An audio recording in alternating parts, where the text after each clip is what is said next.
بعض صحابہ کرام کی گفتگو میں بھی آپ کو ایسے جملے ملیں گے کہ جن کا مطلب یعنی ڈکشنری کے روشنی میں جو مطلب بنتا ہے ان کے کلام کا، وہ ان کی مراد نہیں ہوتی، کہنا کچھ اور چاہتے ہیں، وہ اشارہ کنایہ میں بات کرتے ہیں۔ قرآن اس سے اشارہ کنایہ مجاز گوئی سے بھرا پڑا ہے، احادیث بھی اشارہ کنایہ اور مجاز گوئی سے بھرا پڑا۔ مجاز گوئی، یہ بہادر آدمی کو شعر کہتے ہیں، یہ مجاز گوئی ہے۔ امیر المومنین کو اسد اللہ ہے، جناب حمزہ سید الشہداء اسد اللہ ہے۔ اصل اسد تو وہ جو چڑیا گھر میں درندہ ہے جو کچا گوشت کھاتا ہے، بڑے بڑے بال ہے، اسد تو اسد وہ ہے، بہادر آدمی کو اسد کہا جاتا ہے، یہ مجاز گوئی ہے۔ یہ قرآن و سنت بھرے پڑے۔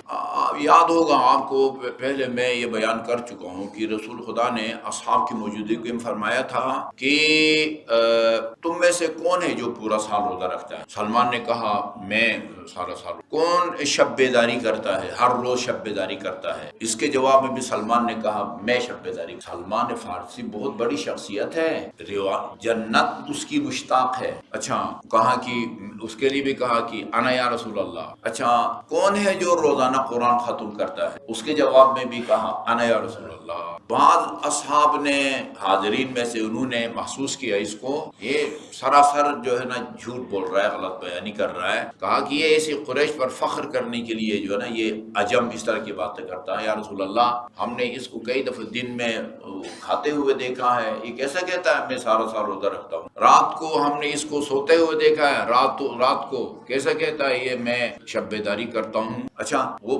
ختم قرآن روزانہ کرنے کے لیے تو بیٹھ کے جو ہے نا وہ چیلا کاٹنا پڑتا ہے، بھائی اتنا آسانی سے ختم قرآن نہیں ہوتا۔ تو رسول خدا نے فرمایا تھا دیکھو سلمان کوئی کچا آدمی نہیں ہے، یہ پتہ نہیں زمانے کا لقمان حکیم ہے، سلہو ینبئک، خود سلمان سے پوچھو وہ تمہیں بتائے گا کہ شب بیداری کا کیا مطلب ہے، مکمل ختم قرآن کا کیا طریقہ، کیا مطلب ہے، اور پورے سال روزے کا کیا مطلب ہے۔ پھر سلمان نے وضاحت کی، شب بیداری میں نے اس لیے شب بیداری کا دعویٰ کیا ہے کہ یہ تمہارے سامنے رسول خدا صلی اللہ علیہ وآلہ وسلم تشریف فرما ہے، میں نے ان کی زبان مبارک سے سنا ہوا ہے، من بات متطہرا فکأنما احیا اللیل جمیعا، جو باوضو کے سوئے وہ جیسے ہی گہری آنکھ لگے گی، جب بندے بھی نظر نہ آئے، آوازیں بھی سنائی نہ دے گی، وہ وضو نہیں رہے گا، لیکن وضو کر کے سوئے بے شک گہری نون جو ہے نا وہ گھوڑے بیچ کے جیسے کہتے ہیں سو جائے،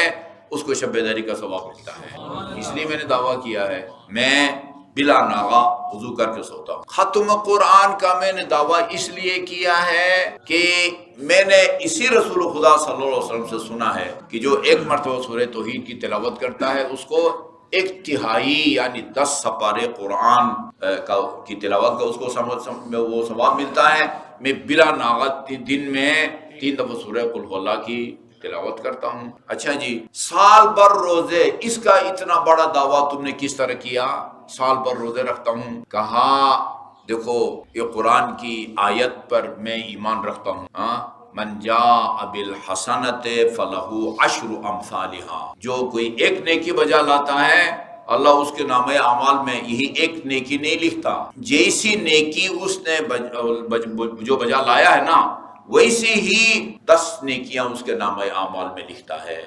اچھا اس حساب سے میں رمضان کے روزہ تو ویسے ہی رکھتا ہوں، ٹھیک ہے جی، ایک مہینہ یہ رمضان کے روزے ویسے ہی رکھتا ہوں۔ اچھا یکم شوال اور 10 ذی الحج کا روزہ حرام ہے، عاشور کا روزہ وہ خیر مکروہ ہے، اور اس زمانے میں وہ عاشور گزر ہوا ہی نہیں تھا، ٹھیک ہے نا جی، میں ویسے ہی بیان کر رہا ہوں۔ تو کہا کہ میں ہر مہینے میں 3 روزے رکھتا ہوں، ہر مہینے میں 3 روزے۔ قرآن کی اس آیت کی روشنی میں جو 3 روزے رکھے گا اس کے نامہ اعمال میں کتنے روزے رکھے جائیں گے؟ 30 روزے ہو گئے، ٹھیک ہے جی، 30 روزے۔ بعض اوقات بندہ ایسا کلام کرتا ہے، رسول، اہل بیت رسول، سلمان جیسے بندہ، کہ اس کا جو اصل مطلب ہے اس کی طرف مکمل طور پر انسان کا ذہن ہی جو ہے نا وہ نہیں جاتا۔ میں اس طرح کا اس سے ملتا جلتا ہے کلام، وہ کل چونکہ بات ہوئی تھی کہ بھائی جب گھر میں داخل ہو تو سلام کرو، کوئی ہو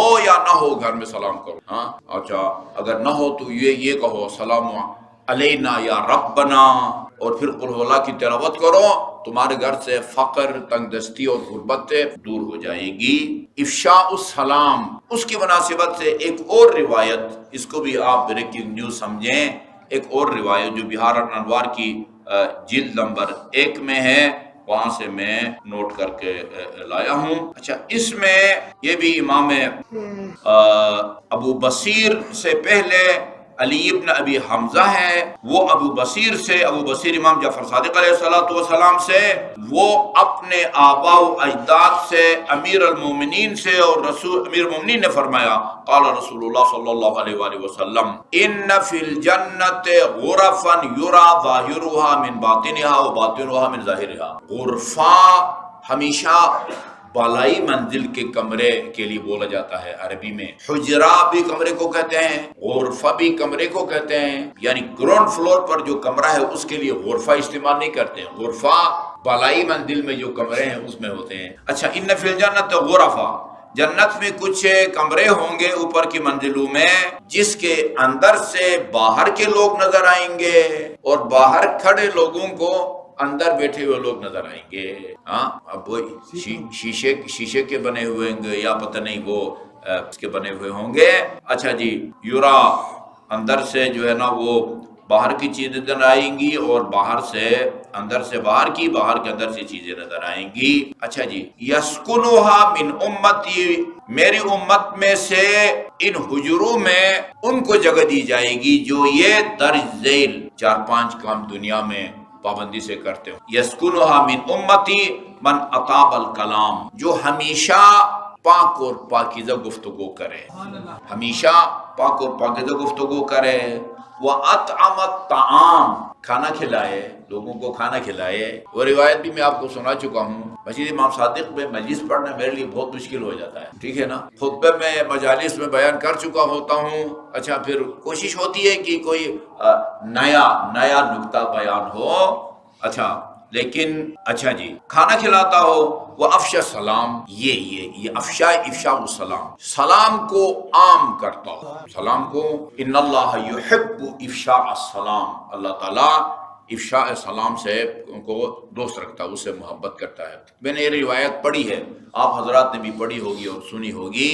اصحاب کہتے تھے ہم بہت کوشش کرتے تھے کہ رسول خدا سے سبقت لے جائیں، لیکن وہ اتنے دور سے سلام کرتے تھے کہ ہم کہتے تھے ابھی بہت دور ہے۔ خدا کے بعد سب سے افضل مخلوقات میں سب سے افضل رسول خدا ہیں، بچوں کو سلام کرتے تھے، بچوں کو، نہیں آپ کی اخلاقی خصوصیات میں سے یہ ہے کہ وہ بچوں کو سلام کرتے تھے نا۔ اچھا جی، اور وصلی باللیل والناس نیام، رات اس وقت نماز پڑھتا ہوگا جب لوگ ابھی سو رہے، لوگ محو خواب ہوں گے، اس وقت وہ نماز پڑھے گا۔ تو امیر المومنین علیہ السلام نے فرمایا یا رسول اللہ، یہ سارے کام تو بظاہر مشکل لگتے ہیں، تو یہ کس طرح ہوگا؟ رسول نے ایک عمل کی وضاحت کی ہے، ایک عمل کی وضاحت کی ہے۔ تو فقال علی علیہ السلام یا رسول اللہ ومن یطیق ھذا من امتک، آپ کی امت میں سے کس میں یہ ہمت و طاقت ہے کہ یہ سارے کام کرے، خصوصاً کھانا کھلائے؟ غریب آدمی کہاں سے کھانا کھلائے گا؟ امیر آدمی تو چلو کھلا سکتا ہے۔ آپ نے فرمایا یا علی او ما تدری ما اطابت الکلام، فرمایا ابھی میں وضاحت کرتا ہوں کہ پاک اور پاکیزہ کلام کسے کہتے ہیں؟ من قال اذا اصبح وامسى سبحان اللہ والحمد للہ ولا الہ الا اللہ واللہ اکبر 10 مرات، یہ جو آدمی صبح بھی اور شام کو بھی 10 مرتبہ آپ کی نماز مغربین وغیرہ کے علاوہ 10 مرتبہ سبحان اللہ تسبیحات 4 تلاوت کرے۔ اچھا جی، کہا کہ یہ بہترین و پاک و پاکیزہ کلام ہے۔ اچھا جی، ومن قال اذا اصبح، یہ فلان لا الہ اکبر، واطعام الطعام، اطعام الطعام سے مراد ایسے مسجد امام صادق کے نمازیوں میں جو ہے نا وہ نیاز تقسیم کرنا مراد نہیں ہے۔ اطعام الکلام کا مطلب ہوتا ہے نفقت الرجل علی عیالہ، غریب سے غریب آدمی بھی جو ریڈی پہ بیچ کے پھل بیچ کے بچوں کو کھانا کھلاتا ہے نا، یہ حدیث اس کے اوپر لاگو۔ ہاں، اپنے فرمایا نفقۃ الرجل علی عیالہ، انسان کا اپنے واجب النفقہ بیوی بچوں کو خرچہ دینا، یہ اسی اطعام طعام کے ذیل میں آتا ہے۔ وَأَمَّا الصَّلَاةُ بِاللَّيْلِ وَالنَّاسُ نِيَامٌ، اس وقت نماز پڑھنا جب لوگ سو رہے ہوں، فرمایا من صلی المغرب، جو مغرب کی نماز کو پابندی سے پڑھے، والعشاء الآخر، عشاء کو پڑھے، وصلاۃ الغداۃ، اور البتہ یہ رات کی نماز کہلانے کے لیے آخری شرط ہے، وصلی صلاۃ الغداۃ فی المسجد فی جماعۃ، اور صبح کی نماز با جماعت مسجد میں جا کے پڑھے، فکأنما احیا اللیل کلہ، یوں سمجھے کہ میں نے شب بیداری کی ہے۔ بہت سارے مومنین گاڑیوں میں صبح کی نماز کے لیے آتے ہیں، یہاں نا گاڑیوں میں صبح کی نماز کے لیے آتے ہیں۔ وَإِفْشَاءُ السَّلَام کا مطلب کیا ہے؟ کس طرح سلام کو عام کریں؟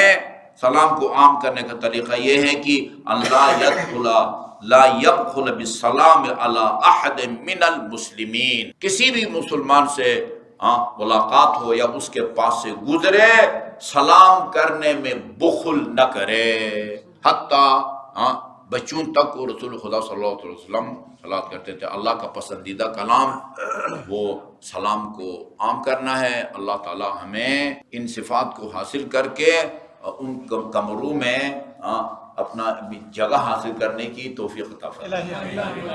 اللہم صلی اللہ علیہ محمد